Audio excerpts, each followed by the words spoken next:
Hey everybody, Pastor Nate here to do our weekly recap of week 3 of our relationship series. This past Sunday we talked about sex and the physical parts of relationships.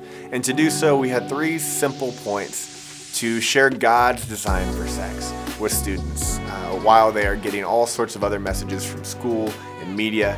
Wanted to make sure they also had what God had designed for it. So point 1 was simply that God created sex to be good. It is a good thing, and we see that in Genesis chapter 1 and 2 when God created Adam and Eve and they were naked but unshaved. We see that in 1 Corinthians, the way Paul talks about it, and we see that in the book of Hebrews too.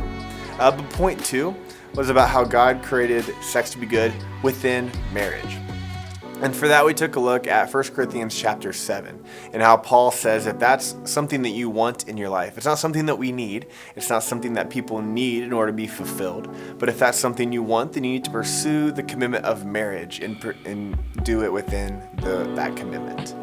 And then so from that, we took a step back. 1 Corinthians chapter 6 talks about until you get there, until you reach that commitment of marriage, until you have that mutual binding promise with someone, we should be fleeing sexual immorality, not just trying to see how close we can get to the line, but finding it and going the other way, putting boundaries up to make sure that we don't compromise where we don't want to make mistakes. And our final point was about how sex can be good within marriage whenever it has been redeemed. If you've made mistakes, if you've gone too far, if you have baggage, that's okay. John, the disciple, writes in 1 John chapter 1 that God is quick and faithful to forgive and to heal.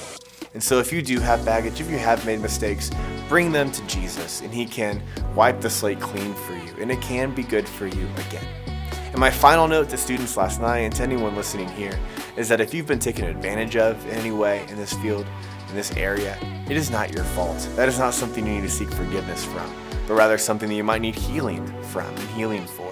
And so if that's you, reach out to us, talk to a trusted adult, and make sure that you get that help that you need in order to get back on the right path so that physical relationships can be good for you the way that God designed. Thanks so much for tuning in, and hopefully we'll see you this coming Sunday at our Super Bowl party at 6 o'clock.